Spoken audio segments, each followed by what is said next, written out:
Welcome to my channel, Heels in Business. As I can't seem to stay in one place or job for too long, I thought I'd share my life adventures with you. Today's adventure is a personal one to the Champagne region in France, for my birthday. I hope you enjoy watching me get a little tipsy.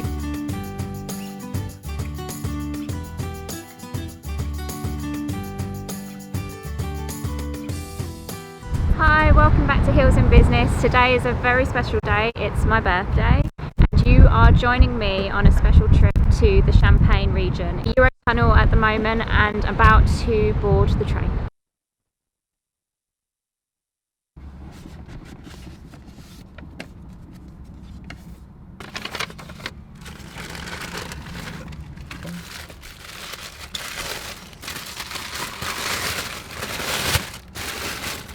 Ah, look at that.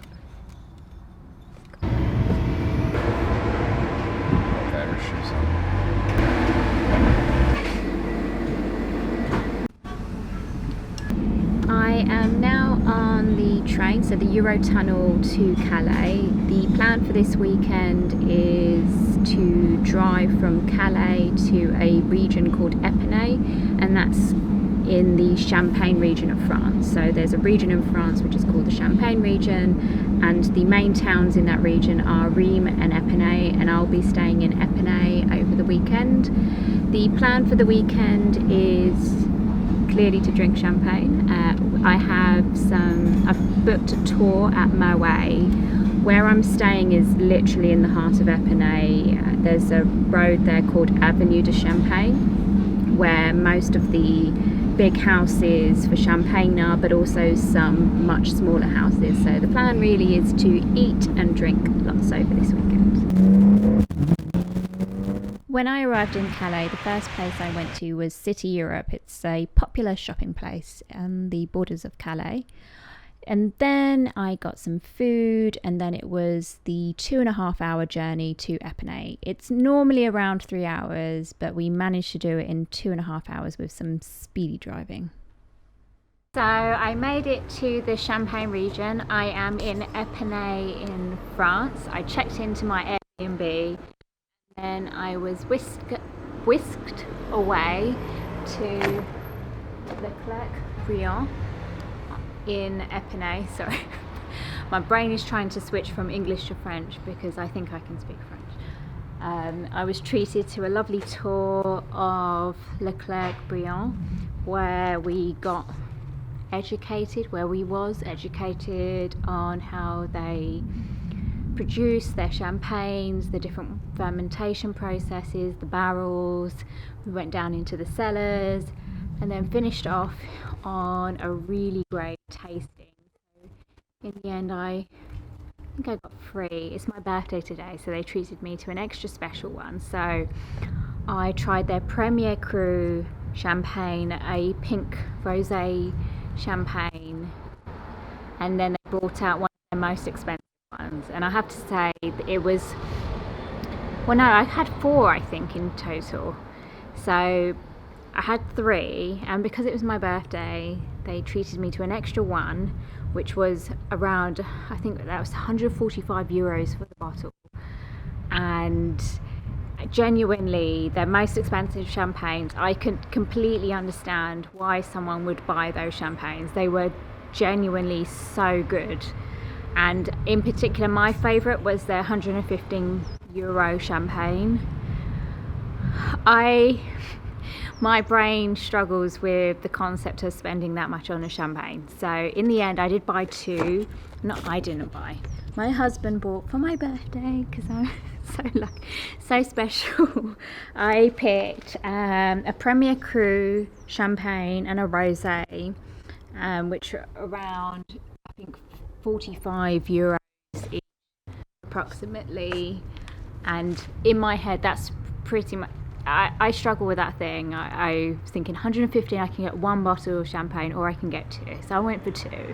One day I will be at the point where I think, yeah, I'll just get 1, but genuinely all the champagnes were really good. We tried a demi-sec champagne as well. I'm much more of a fan of drier champagnes, so I went for the ones I liked. Brilliant start to my in Epernay, and what I would say is drinking does definitely affect your mindset and your willingness to pay out and what your perception, but I would highly recommend coming to the region. Finish the champagne tour. Have to get my words out correctly, and I am a bit hungry, so I'm going to find some food. You can join me. Most of the places here aren't open for dinner until 7:30, but I'm very hungry, so we'll see what we can find now. There's a sushi place that's open, so I might try that. So this is Epernay. I've booked an Airbnb for this trip. Interestingly, this building here is above a post office, and we are one of the apartments on the second floor. And it's actually a really nice apartment, and it's nice to be in the centre of Epernay.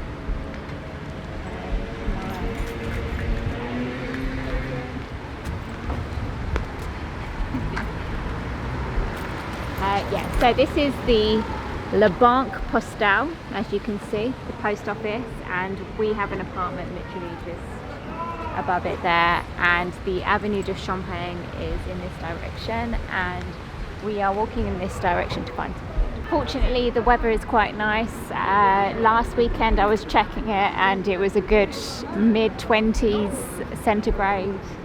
Today it's about 20, but it's perfectly fine, so I'm not complaining. I left the UK and it was raining, so anything's better than there at the moment. Right, so let's carry on finding some food. Oh yeah, I should point out my French t-shirt, Amour, in France. I like to assimilate with the region that I'm in. For any of you that have travelled in France, I would say this is your very typical French town.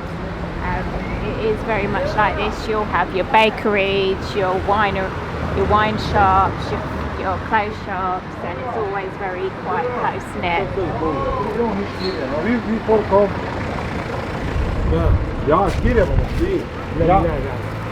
Although, look, there's a Sephora. So this is already better than any UK town that I know, because we don't get Sephora everywhere in the UK.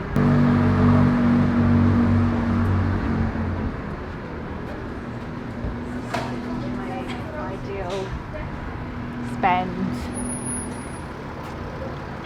Happy to spend a lot of money in this shop. So I'm just following Google Maps. I found a sushi place that's open, so I might eat there, or I might eat somewhere else. Who knows? It's taking a very particular route. Look, they've got the pay by phone app. That's the same app we've got in the UK. This looks like the back of it. Right. I'm guessing this is not up here. This is when Google Maps is not your friend. I have eaten, and it was much needed. Champagne tasting when you've missed lunch and only had a tiny breakfast is not such a great idea. No, it was a brilliant idea, but I feel a lot better now that I've finally eaten. I decided on Japanese. Yes, I know it's a bit strange to be in France and be eating Japanese food, but I just wanted something that I could snack on and have bits of sushi, chicken, beef, so yeah, really good.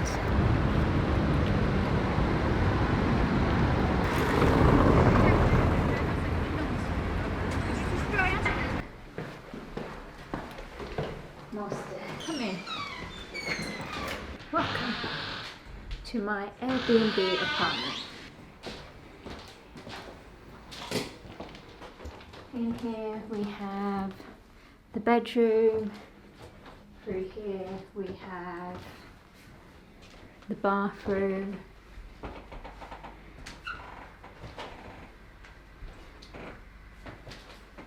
You won't be able to see it now, but there's a great view out of the park behind. toilet, and then a nice lounge area here, TV and kitchen area. So a nice apartment literally in the heart of Epernay. It was actually larger than I thought from when I booked the Airbnb. Really happy, really reasonably priced for the location and what we're getting. There was water, coffee facilities here, parking, so no complaints. Good morning, I am waking up in Epernay in France. It's Saturday morning. So yesterday we arrived, I done a champagne tasting, which was probably more glasses than I needed, but it was a very good champagne tasting. But today I'm waking up, I'm going to find some breakfast before we head over to Moet for another tour and tasting. Do you reckon?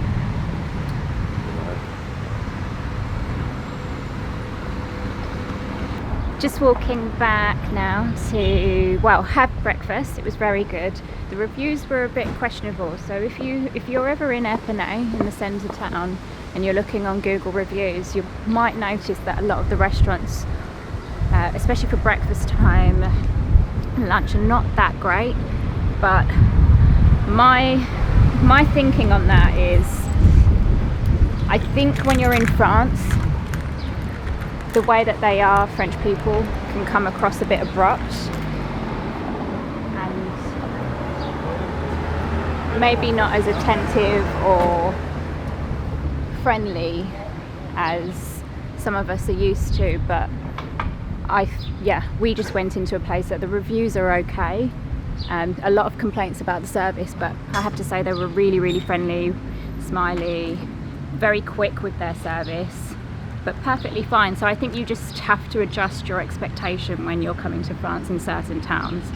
Not everyone is really slow and there with you at the table checking in on you. It's very quick service, but I would say perfectly fine. And the breakfast was really good. I had a croque madame with coffee, and I'm ready to go.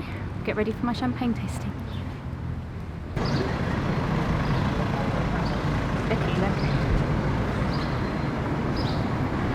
I'm not a massive patisserie person, but I have to admit it looks very, very nice. We are now walking to Avenue de Champagne, where a lot of the big champagne houses are, including Moet. Definitely nice to be staying in the centre and knowing we can just walk to anywhere.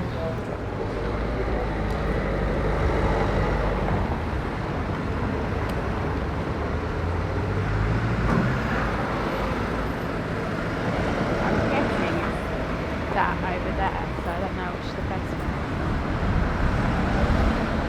Yeah, definitely to walk round. It's like a fair. Maybe we can come back later and visit the Champagne Fair.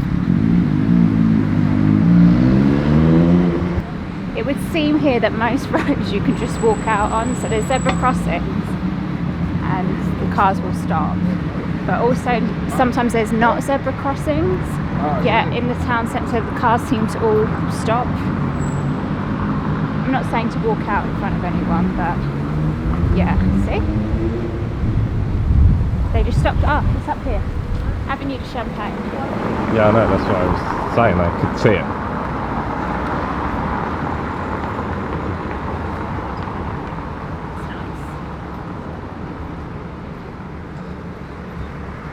After this one. Let's go.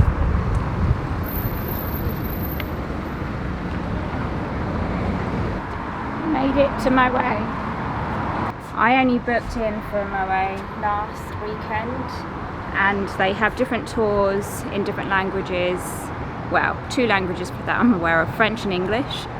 And they tell you on the website, so you have to select which one you're interested in, select the date, and then they'll tell you the times and what languages they've got available.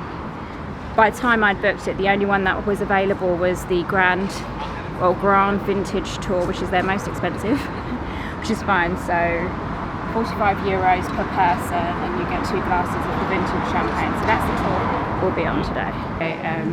Commercial in comparison to, Feels like my office building. however, interesting. Just inside my way, I booked the tickets online. I had to print them up and then literally just went to the desk, bought my tickets, and the lady gave me these 2 cards for me and someone else to join the tour. So someone's going to find us in about 10 minutes to start our tour of Moet. And this is the entrance area, so they've got, to be honest, I haven't read most of it yet, but looking, it's about the history of Moet and a lot of very old books. You can tell I've been paying a lot of attention.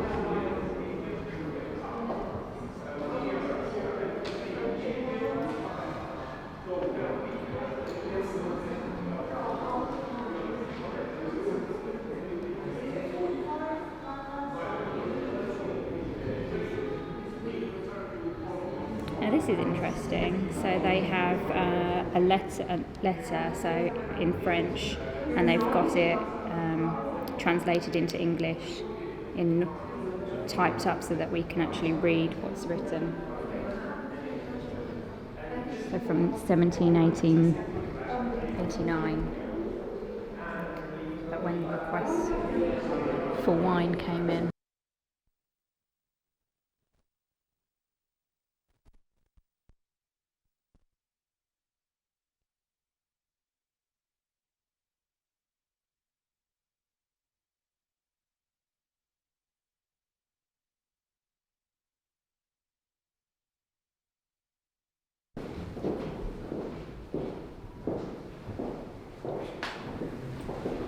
In the cellars. The tour is going really well so far. Just had a history lesson on champagne and about the different types of grapes. Very good. Okay, so just a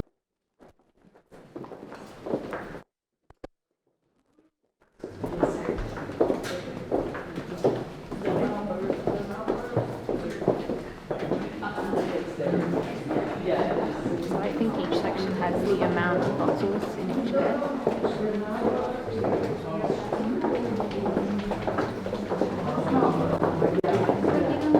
It's getting narrower as we go down.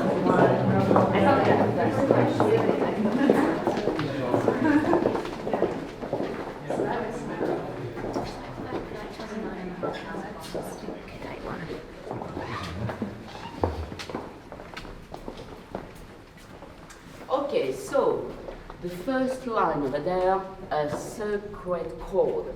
Machine cut the grapes, the machine is going to damage the skin. The skin is black, you are going to have red or pink wine, and you want to have white wine. It's the only behind. The day you cut the grapes, the same day you press the grapes, yeah? And all the pressing centers, they are all around the vineyard.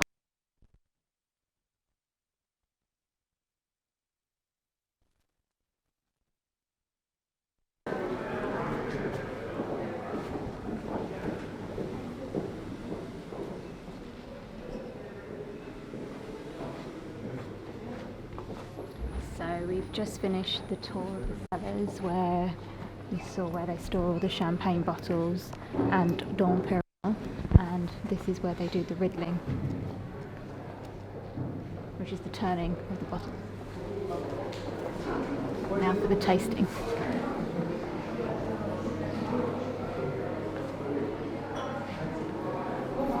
It's cool, isn't it?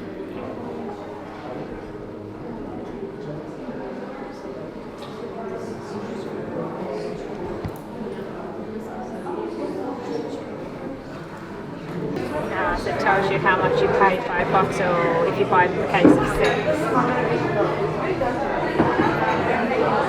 Okay. Finished the tour of Moet. The tour ended with a tasting of their 2 vintage, a pink champagne and a non-pink champagne. I have to admit I didn't really liked the first champagne. The pink was good, but I wouldn't buy it personally. And then once you're done with the tasting, you're into their boutique so that you can buy away glasses and all of their selection of champagnes. They've got a huge selection of Dom Perignon in here as well, with the different levels of Dom Perignon that you can buy. 2 champagne tours now, Leclerc Briant and Moet. I would highly recommend doing both, definitely. Moet is much more commercial as soon as you walk in, and as I found out, they own a lot of other companies like Veuve Clicquot. Can't remember the others, but they're a massive house in comparison. The tour was really funny. The lady was brilliant. She was entertaining. Their cellars are absolutely huge as well, so it is definitely an experience. When we got to the tasting bit, that's where I would say, for me, Moet does not win at all. Great in terms of coming to the tour and learning about Moet and the history, but their champagnes are definitely not on par with others, and I would say Leclerc Briant was a lot better. Their champagne quality, taste, and also the experience of the tasting was a lot better. I was fortunate enough to end up with a private tour and private tasting. Ended up with an extra free champagne as well because it was my birthday. 4 was probably a bit too much to have, but it was brilliant, and I managed to try a much more diverse selection of their champagnes. But in comparison to the fact that with Moet I've tried their vintage, which is supposedly better than their Imperial, I would say Leclerc Briant is much better. There is literally an abundance of champagne houses here, and you can easily spend a good 4 days, 5 days here and visit so many. I think this is brilliant. If you love champagne, I highly recommend it because it gives you an opportunity to visit places and have a tasting. And I think that's really how you find what champagne you like. And yeah, just too many. I don't know which ones to go to. So back to the apartment, and I don't know, we'll pick another house. Fun fact for you, I read somewhere that there is about 240 million bottles of champagne underneath this road here. So all the houses have their cellars where they store all their champagnes during the fermentation process, but also when they're in the bottles, and to create the different lengths of period that they get to create the champagne. And yes, an incredible amount of champagne literally underneath my feet here. It's now about 3:45 in the afternoon on Saturday. I've had lunch, went to a nice patisserie for dessert and coffee. It was really nice. Tip, if you're ever in France or Epernay, try and have your lunch within the designated lunch times, otherwise it can be very hard to find somewhere to eat.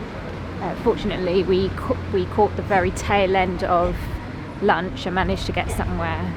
But yeah, try and eat at the right time. French are very particular about their lunch. Now I've done 2 tours.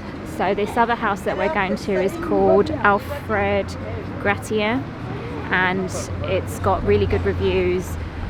For this particular trip, I'm more interested in the houses that I don't know of rather than all the big brand names that we all know at home, and it's just nice to try champagne. And yeah, I'm going there. I've booked a tasting of free champagnes, and you are going to join me.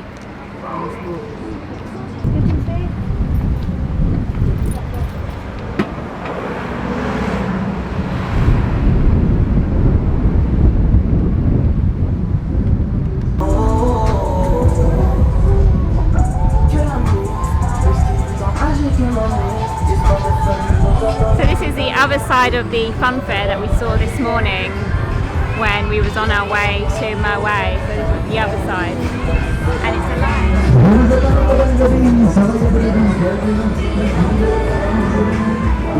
We might walk back through on the way back, but number 1, tasting of champagne needs to be done first.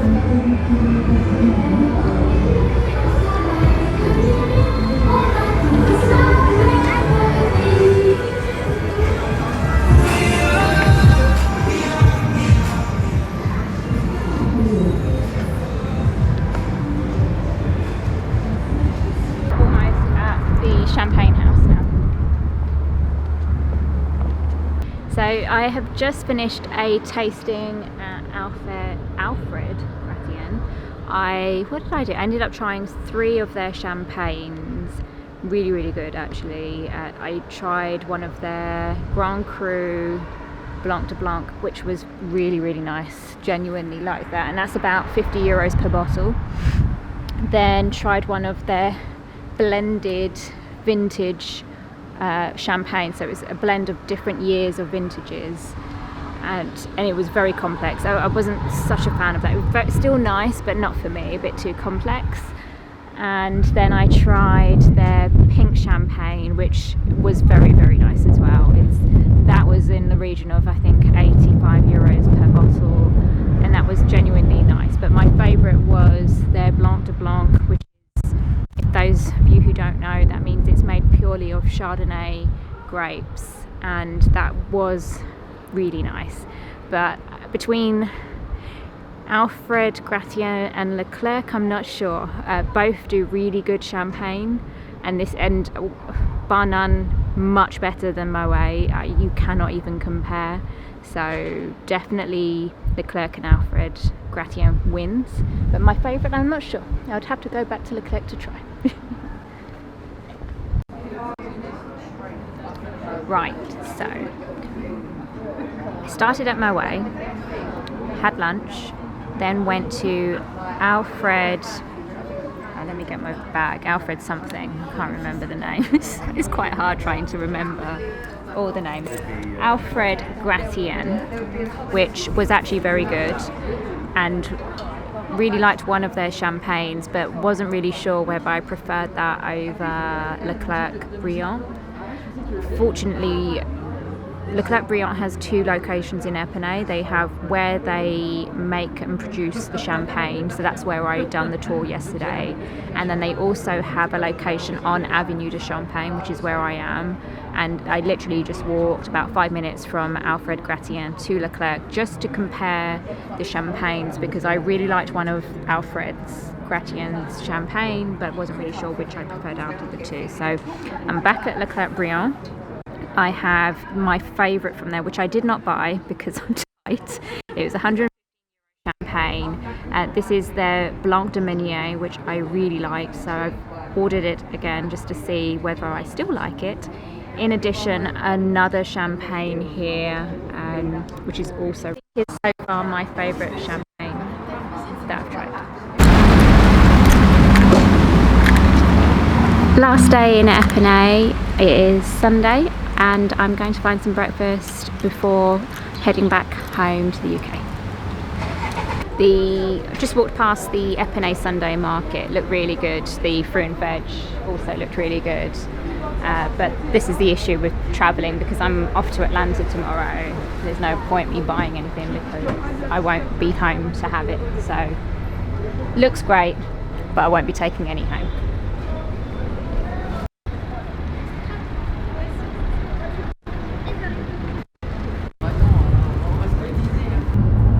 Just on my way back home now, left Epernay around midday and en route back to Calais to catch the Eurotunnel. The train isn't until 5:30 this evening, so I should be getting there around 3 p.m, so I'll probably grab something to eat in Calais before getting the train back home.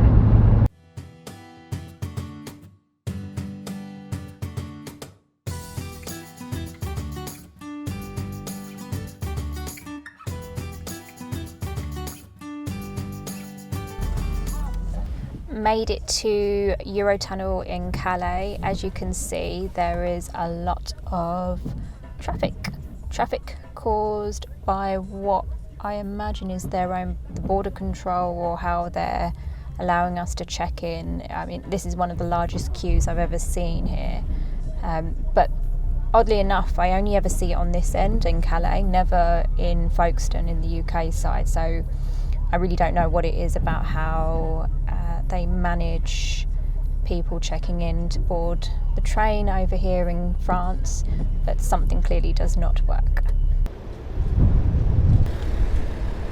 So I made it through check-in for Eurotunnel. It was a bit hectic and crazy with the massive queues, so you check in and then through French border control and then the UK border control as well, and we were straight into queuing up for the train.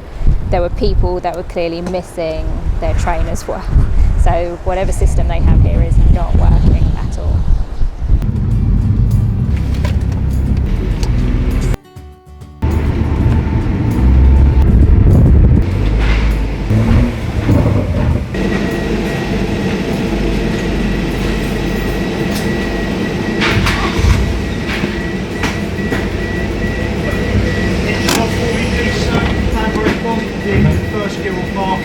Halfway down.